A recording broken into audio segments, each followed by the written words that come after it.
দলবিরোধী মন্তব্য করায় ৫ মুখপাত্রকে শোকজ করল তৃণমূল কংগ্রেস, এমনই কিন্তু খবর উঠে আসছে। তো ফ্রেন্ডস, এই নিয়েই আপনাদেরকে বিস্তারিতভাবে জানিয়ে দেব, অবশ্যই ভিডিওটি শেষ পর্যন্ত দেখবেন। তার আগে আপনাদের কাছে ছোট্ট একটি রিকোয়েস্ট করছি, আপনি যদি আমাদের এই চ্যানেলটিকে এখনও পর্যন্ত সাবস্ক্রাইব করে না থাকেন, তবে এইরকমই নতুন নতুন ভিডিও সবার আগে দেখার জন্য অবশ্যই সাবস্ক্রাইব করে নেবেন। তৃণমূলের ভরাডুবির পর অভিষেক বন্দ্যোপাধ্যায়কে নিয়ে দলের অন্দরে শুরু হয়েছে নানা বিশ্লেষণ। কৃষ্ণেন্দু নারায়ণ চৌধুরী, রবীন্দ্রনাথ ঘোষ এবং কোহিনুর মজুমদার বিদ্রোহ ঘোষণা করেন। তৃণমূলের সর্বভারতীয় সাধারণ সম্পাদকের বিরুদ্ধে সুর চড়ান।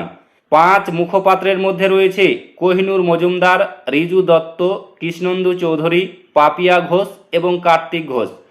দলের শৃঙ্খলা রক্ষা কমিটির তরফে ড্রেক ও ব্রাইন শোকজ নোটিশ পাঠান ওই ৫ জনকে।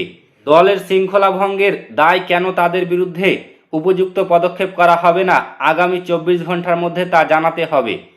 বলা ভালো, তৃণমূলের ভরাডুবির পর অভিষেক বন্দ্যোপাধ্যায়কে নিয়ে দলের অন্দরে শুরু হয়েছে নানা বিশ্লেষণ। কৃষ্ণেন্দু নারায়ণ চৌধুরী, রবীন্দ্রনাথ ঘোষ এবং কোহিনুর মজুমদার বিদ্রোহ ঘোষণা করেন। তৃণমূলের সর্বভারতীয় সাধারণ সম্পাদকের বিরুদ্ধে সুর চড়ান। অভিষেকের ব্যর্থতায় দল এমন ভরাডুবি বলে দাবি করা হয়। তারপরে দলের তরফে বিবৃতি জারি করা হয়। অভিষেকের বিরুদ্ধে কোনো প্রকার সমালোচনা, ক্ষোভ প্রকাশ বরদাস্ত নয়, বিবৃতি জারি করে জানানো হয়। আবার এইদিকে গত মঙ্গলবার কালীঘাটে জয়ী প্রার্থীদের নিয়ে বৈঠকে তৃণমূল নেত্রী মমতা বন্দ্যোপাধ্যায় বিধানসভা ভোটে অভিষেকের পরিশ্রম নিয়ে কথা বলতে শুরু করেন।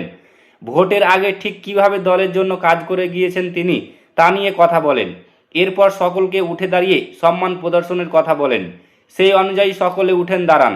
তালিকায় ছিলেন শোভনদেব চট্টোপাধ্যায়, বিমান বন্দ্যোপাধ্যায়, ফিরহাদ হাকিম এবং জাভেদ খানদের মতো বর্ষিয়ান নেতারা। তারপরই ৫ মুখপাত্রকে শোকজের সিদ্ধান্ত নেওয়া হয়। তো ফ্রেন্ডস, একে আপনি কি চোখে দেখেন অবশ্যই কমেন্ট বক্সে কমেন্ট করে জানাবেন। ভিডিওটি ভালো লাগলে লাইক করবেন, শেয়ার করবেন এবং চ্যানেলটিকে অবশ্যই সাবস্ক্রাইব করে নেবেন।